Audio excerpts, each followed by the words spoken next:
രാഷ്ട്രീയ അതിക്രമങ്ങളും രാഷ്ട്രീയ സംഘർഷങ്ങളൊക്കെ പശ്ചിമ ബംഗാളിന് പുത്തരിയല്ല.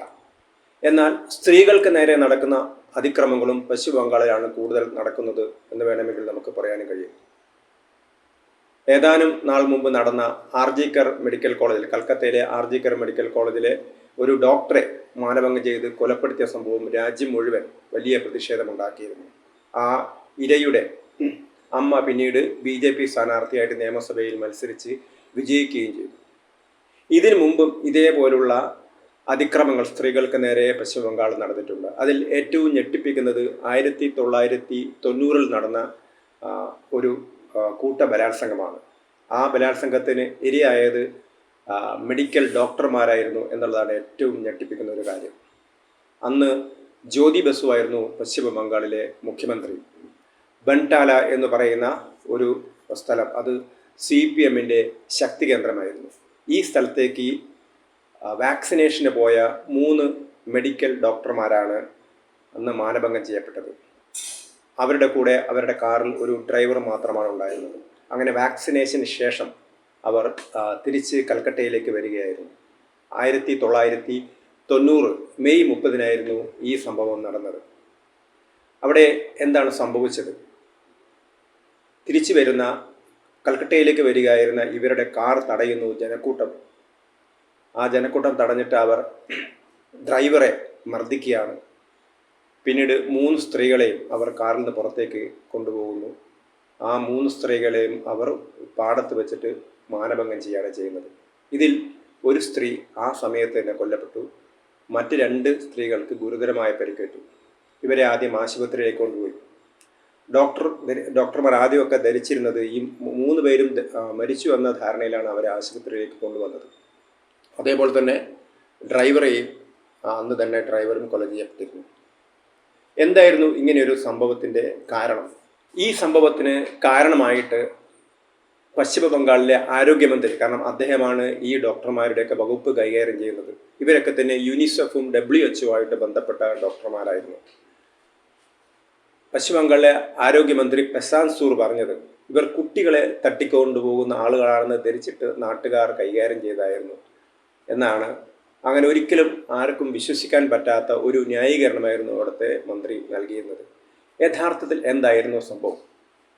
ഇവരെ തെരഞ്ഞു പിടിച്ച് കൊലപ്പെടുത്തുകയായിരുന്നു എന്നുള്ളതിൻ്റെ തെളിവുകളാണ് പിന്നിൽ ലഭിച്ചത്. കാരണം പശ്ചിമ ബംഗാളിലെ തദ്ദേശ സ്വയംഭരണ സ്ഥാപനങ്ങളിലേക്ക് യുനിസെഫ് വഴി വരുന്ന ഫണ്ടുകൾ, ലക്ഷക്കണക്കിന് രൂപയുടെ ഫണ്ടുകളാണ് CPMകാർ അന്ന് അടിച്ചു മാറ്റിയത്. ഇതിന് സംബന്ധിച്ച എല്ലാ വിവരങ്ങളും അനില ധവാൻ എന്ന് പറയുന്ന ഡോക്ടറുടെ കൈവശം, WHO-യിലും യുനിസെഫിലും വർക്ക് ചെയ്യുന്ന ഡോക്ടറുടെ കൈവശമുണ്ടായിരുന്നു. ഇവരെയാണ് ആദ്യം അവർ കാറിൽ നിന്ന് പുറത്തേക്ക് എടുത്തത്. അതോടൊപ്പം തന്നെ കാറ് കത്തിക്കുകയും അതിലുള്ള എല്ലാ രേഖകളും കത്തിക്കുകയും ചെയ്തു.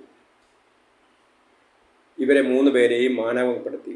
പക്ഷേ ഭാഗ്യത്തിന് 2 സ്ത്രീകൾ, ഉമാ ഘോഷും രേണു ഘോഷും, അവർ മരണത്തിൽ നിന്ന് കഷ്ടിച്ച് രക്ഷപ്പെടുകയായിരുന്നു. ഇതിലേറ്റവും ഭയാനകമായ വസ്തുത, ഈ സ്ത്രീയെ അനില ധവാന്റെ പോസ്റ്റ്മോർട്ടം നടത്തിയ ഡോക്ടർമാർ, കാരണം അവർ സ്ഥിരമായിട്ട് പോസ്റ്റ്മോർട്ടം നടത്തുന്ന ഡോക്ടർമാരാണ്, പക്ഷേ ആ പോസ്റ്റ്മോർട്ടം നടത്തിയ ഡോക്ടർമാർ ഈ പോസ്റ്റ്മോർട്ടം നടന്ന ഉടനെ തന്നെ ബോധം കെട്ടു വീണു എന്നുള്ളതാണ്. കാരണം അവരുടെ സ്വകാര്യ ഭാഗത്തേക്ക് വലിയ ഇരുമ്പ് ടോർച്ച് അടിച്ച് കയറ്റിയിരിക്കുകയായിരുന്നു എന്നാണ്. അതേപോലെ തന്നെ ഡ്രൈവർ, അദ്ദേഹത്തിൻ്റെ പേര് ആവണി നെയ്യ എന്നായിരുന്നു. ആ ഡ്രൈവറുടെ ജനനേന്ദ്രിയമൊക്കെ അടിച്ച് തകർത്തിരുന്നു. TP ചന്ദ്രശേഖരനെ പോലെ 43 മുറിവുകളാണ് അദ്ദേഹത്തിൻ്റെ ശരീരത്തിലുണ്ടായിരുന്നത്. അപ്പോൾ അവർ ചെയ്ത കുറ്റം എന്ന് പറഞ്ഞാൽ CPMകാർ നടത്തിയ അഴിമതികളെക്കുറിച്ചുള്ള രേഖകളൊക്കെ അവരുടെ കൈവശമുണ്ടായിരുന്നു എന്നാണ്.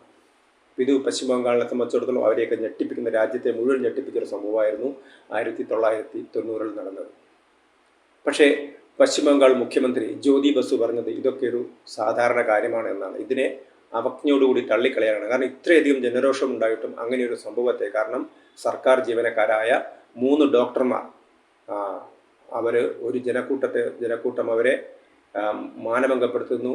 അതിൽ അവരുടെ ഡ്രൈവറെ കൊലപ്പെടുത്തുന്നു. ഈ 3 സ്ത്രീകൾ, മറ്റൊരു സ്ത്രീയും മാനഭംഗം ചെയ്ത ശേഷം കൊല ചെയ്യപ്പെടുകയാണ് ചെയ്യുന്നത്. അപ്പോൾ ഇത്ര ക്രൂരമായ സ്ത്രീകൾക്ക് നേരെ ഇത്ര വലിയ ആക്രമണം നടന്നിട്ടും ഒരു മന്ത്രി, ആരോഗ്യമന്ത്രി അത് പറയുന്നത് അത് കുട്ടികളെ തട്ടിക്കൊണ്ടുപോകുന്നവരെന്ന് ധരിച്ച് ജനക്കൂട്ടം കൊന്നതാണെന്ന് പറഞ്ഞു. അതേപോലെ തന്നെ മുഖ്യമന്ത്രി പറഞ്ഞത് എന്താണ്, ജ്യോതി ബസു പറഞ്ഞത് ഇതൊക്കെ സാധാരണ നടക്കുന്ന കാര്യങ്ങളല്ലേ എന്നാണ് പറഞ്ഞത്. അപ്പം അങ്ങനെ അതിനെ അവഗണിച്ച് തള്ളാനാണ് പശ്ചിമ ബംഗാൾ മുഖ്യമന്ത്രി ജ്യോതി ബസു തയ്യാറായത്. അപ്പം ഈ രീതിയിൽ പശ്ചിമ ബംഗാളിൽ മുഴുവൻ ഞെട്ടിച്ച സംഭവമായിരുന്നു അന്ന് നടന്നത്. ഏതാണ്ട് 36 വർഷം ആ സംഭവത്തിന് പൂർത്തിയാവുകയാണ്. പക്ഷേ ഇപ്പോഴും പശ്ചിമ ബംഗാളിൽ സ്ത്രീകൾക്ക് നേരെയുള്ള അതിക്രമങ്ങൾ തുടരുന്നു എന്നുള്ളതാണ് കാര്യം. ഈ സംഭവത്തിന് ശേഷവും പിന്നീടും അതിക്രമങ്ങൾ നടന്നു എന്നുള്ളതാണ്. ജൂൺ 6-നും 8-നും ഇടയിൽ സിംഗൂരിലും വീണ്ടും സ്ത്രീകൾക്ക് നേരെ അതിക്രമം നടന്നു. ഇവിടെ അതിക്രമം നടന്നത് ഒരു പോലീസ് സ്റ്റേഷനകത്ത് വെച്ചാണ്. ഒരു പോലീസ് സ്റ്റേഷനിൽ വെച്ച് 3 സ്ത്രീകളെ മാനഭംഗം ചെയ്യപ്പെടുകയാണ്. ഇവിടെയും സർക്കാർ യാതൊന്നും തന്നെ കാര്യമായ ഇടപെടലുകൾ നടത്തിയില്ല. ആദ്യത്തെ കേസിൽ സർക്കാർ ആദ്യമൊക്കെ ഉരുണ്ട് കളിച്ചെങ്കിലും പിന്നീട് ഈ കേസിൽ 6 പേർ ജീവപര്യന്തം തടവിന് ശിക്ഷിക്കപ്പെട്ടിരുന്നു. ഇതേപോലെ മറ്റൊരു സംഭവമാണ് 1990 ജൂലൈ 18 നടന്നത്. ഇതും ഒരു ബംഗ്ലാദേശി അഭയാർത്ഥികളായവരുടെ കോളനിയിലേക്ക് ജനക്കൂട്ടം ഇരച്ചു കയറി അവരെയൊക്കെ മാനഭംഗപ്പെടുത്തുകയായിരുന്നു ചെയ്തിരുന്നത്. ഇങ്ങനെ നിരന്തരമായി സ്ത്രീകൾക്ക് നേരെ ഉള്ള അതിക്രമം നടന്നിരുന്ന ഒരു സംസ്ഥാനമായിട്ട് പശ്ചിമ ബംഗാൾ മാറി. പക്ഷേ ഇപ്പോഴും പശ്ചിമ ബംഗാളിൻ്റെ സ്ഥിതി മാറിയിട്ടില്ല എന്നുള്ളതാണ് RG കർ സംഭവത്തിലൂടെ നമുക്ക് മനസ്സിലായത്.